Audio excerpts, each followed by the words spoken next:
जय हिंद। आप देख रहे हैं प्रकाशन उत्तराखंड।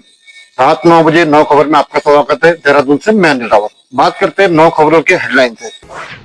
आज की जो सबसे पहली खबर है, कलयुगी मां जेल में सम्मानित, कांग्रेस ने उठाया सरकार और जेल प्रशासन पर सवाल। धामी कैबिनेट में 4 प्रस्ताव को मंजूरी, मानसून सत्र आउट किए जाने के प्रस्ताव को मंजूरी। आपातकाल की 50वीं वर्षीय संविधान हत्या के रूप में मना रही भाजपा, 25 जून 1975 को कांग्रेस सरकार ने लगाया था आपातकाल। कार हादसे में 4 की मौत, 4 घायल, काबीना मंत्री रेखा ने पूछी घायलों से कुशलक्षेम। भतीजे ने चाचा का कीचड़ मुंह में डालकर की हत्या, पेड़ पर घास रखने पर हुआ था विवाद। सुरेश भट्ट ने दिया भाजपा को बड़ा झटका, दर्जनों समर्थकों के साथ कांग्रेस में शामिल। हजारों नशीली दवा के साथ युवक गिरफ्तार, मेडिकल संचालक हुआ मौके से फरार, तलाश में जुटी पुलिस। दून में जल्द होगी ऑटोमेटेड मैकेनिकल पार्किंग, 3 पार्किंग में पार्क हो सकेंगे 246 वाहन। अंत में कैसा रहेगा प्रदेश का मौसम। अब बात करते हैं खबरें विस्तार से। अपनी महज 13 साल की मासूम बेटी को अपने प्रेमी दोस्त के सामने परोसने वाली भाजपा नेत्री अनामिका शर्मा यूं तो है जेल में, लेकिन लगता है सरकार उसे जेल में सभी सुविधा उपलब्ध करा रही है। का रसूख का इतना असर है कि उन्हें अंतर्राष्ट्रीय योग दिवस पर सम्मानित तो किया गया, साथ ही उनकी फोटो तक सोशल मीडिया पे शेयर कर दी गई।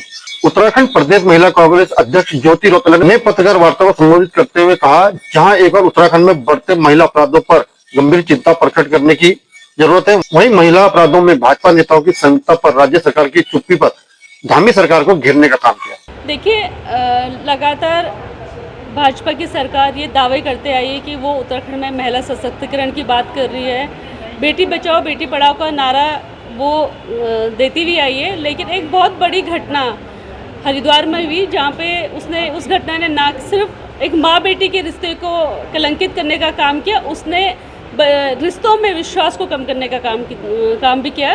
लेकिन कल एक अनोखी घटना हुई कि अनामिका शर्मा, जो भाजपा की पूर्व जिलाध्यक्ष हैं और जिन्होंने अपनी 13 साल की बेटी के साथ रेप करवाया, उनको शराब पिलाई, आज वो 5 जून को जेल में गई और उनकी कुछ फ़ोटो और एक ऑडियो जेल के अंदर से हमारे पास आया है और उसमें वो अपने परिवार से 10 मिनट लगातार बात कर रही है। वो ऑडियो मैं भी आपको रिलीज़ करूँगी। साथ ही उनको योगा दिवस पे सम्मानित किया जाता है। उनका एक फ़ोटो योगा दिवस का जेल के अंदर का ये आया है, जो महिला 5 जून को अरेस्ट हुई है एक गंभीर मामले में, अपनी बेटी के साथ रेप करवाने के मामले में। उनको, उस महिला को, क्योंकि वो भाजपा से जुड़ी हुई है, तो उनको जेल में ये सुविधाएं दी जा रही है कि वो अपने केस को भी इन्फ्लुएंस कर सके। उनको मोबाइल की सुविधा दी जा रही है, वो अपने घर में बात कर रही है और घर में नहीं और जगह भी वो बात कर रही होगी जो लोग उनसे जुड़े हुए हैं।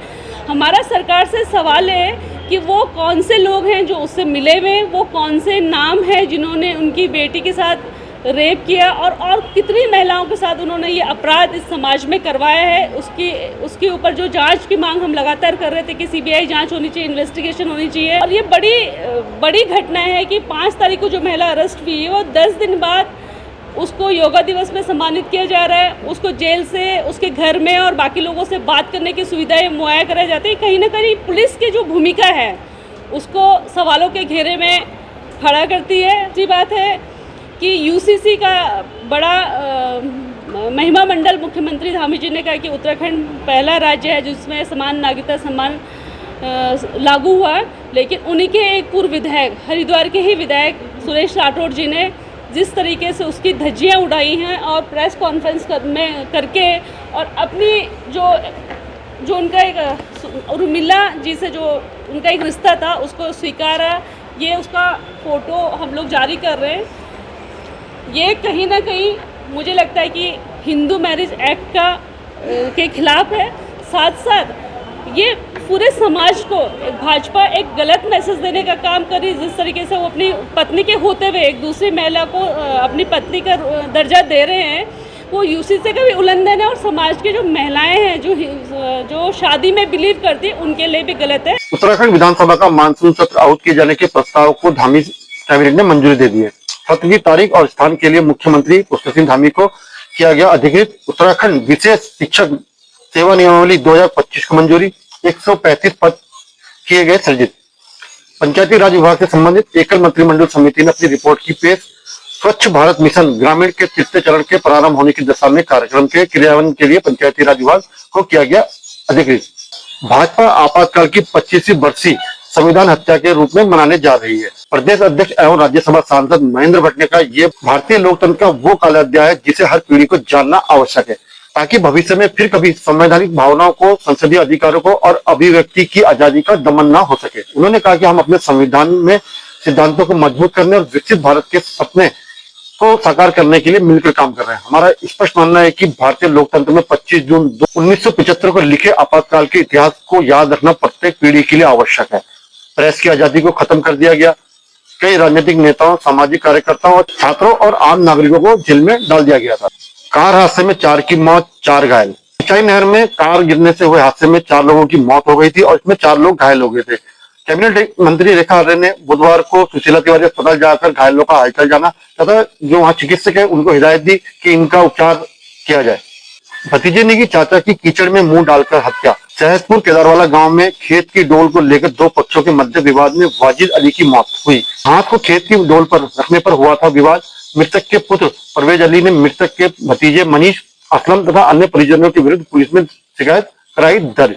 घटना में नामजद सभी अभियुक्तों की पुलिस तलाश कर रही है। सुरेश भट्ट ने दिया भाजपा को बड़ा झटका, दर्जनों समर्थकों के साथ कांग्रेस में शामिल। भाजपा छोड़ कांग्रेस में शामिल हुए पूर्व भाजपा नेता के जनसंपर्क अधिकारी सुरेश भट्ट दर्जनों समर्थकों के साथ कांग्रेस पार्टी में शामिल हो गए। अल्मोड़ा में भाजपा के सामाजिक कार्यकर्ता व भाजपा विधानसभा के पूर्व उपाध्यक्ष रघुनाथ सिंह चौहान के जनसंपर्क अधिकारी रहे सुरेश भट्ट अपने 4 दर्जन से ज्यादा समर्थकों के साथ भाजपा छोड़ कांग्रेस में शामिल हो गए। पूर्व मुख्यमंत्री हरीश रावत की उपस्थिति में उन्होंने कांग्रेस की सदस्यता ग्रहण की। हजारों नकली दवा के साथ एक युवक गिरफ्तार, मेडिकल संचालक हुआ मौके से फरार, तलाश में जुटी पुलिस। हरिद्वार पुलिस ने औषधि विभाग के साथ संयुक्त ऑपरेशन को अंजाम देते हुए लिमरा फार्मेसी में आकस्मिक चेकिंग की। मौके से कोई नकली दवा नहीं मिली, लेकिन मौके पर मौजूद आमिर से नकली दवा के बारे में सख्ती से पूछताछ की गई तो उसने बताया कि लिमरा फार्मेसी मेडिकल का मालिक जुबैर है तथा वह पार्टनरशिप में काम करता है। नकली दवा चौहानानन में स्थित घर में रखी है। संयुक्त पुलिस को बताया गया पते पर भारी मात्रा में अवैध नकली दवा, कैप्सूल, कप, सिरप, टैबलेट बरामद हुई। मौके से फरार मेडिकल शॉप मालिक जुबैर की तलाश की जा रही है। देहरादून शहर में ऑटोमेटेड मैकेनिकल पार्किंग जल्द शुरू होने जा रही है। शुरुआती चरण में यह फाउंडेशन हॉस्पिटल की स्टाफ पार्किंग तिब्बती मार्केट परेड ग्राउंड में तैयार की गई है। इन पार्किंग के तैयार होने से जहां लोगों को वाहन पार्क करने में सुविधा होगी, वहीं शहर को जाम से भी निजात मिलेगी। परेड ग्राउंड पार्किंग की क्षमता 96 वाहन, तिब्बती मार्केट में 132 तथा फाउंडेशन अस्पताल में 18 वाहन पार्किंग करने की क्षमता है। यह पार्किंग बहुत छोटे स्थान पर बनाई जा सकती है तथा जरूरत पड़ने पर इसे दूसरी जगह भी शिफ्ट किया जा सकता है। अब बात करते हैं आज की आखिरी खबर मौसम की। कैसा रहेगा प्रदेश का मौसम? मौसम विभाग के अनुसार उत्तराखंड के सभी जनपदों में अधिकांश स्थानों पर गरज चमक के साथ हल्की से मध्यम वर्षा होने की संभावना है। चेतावनी जारी करते हुए मौसम विभाग ने कहा कि राज्य के बागेश्वर, नैनीताल, रुद्रप्रयाग जनपदों में कहीं कहीं भारी वर्षा होने की संभावना है। साथ ही राज्य के देहरादून, टिहरी, चमोली, चंपावत, पिथौरागढ़ जनपदों में भी कहीं कहीं भारी वर्षा हो सकती है। बात करें अगर राजधानी देहरादून के मौसम की, आंशिक रूप से आमतौर पर बादल छाए रहेंगे। हल्की से मध्यम वर्षा गर्जन के साथ कुछ दौर होने की संभावना है। कुछ क्षेत्रों में 1 या 2 दौर भारी वर्षा भी हो सकती है। अधिकतम तापमान 30 डिग्री और न्यूनतम 24 डिग्री रहेगा। अगर आपको हमारा वीडियो पसंद आया तो वीडियो को लाइक करें, शेयर करें और चैनल को सब्सक्राइब जरूर करें। धन्यवाद।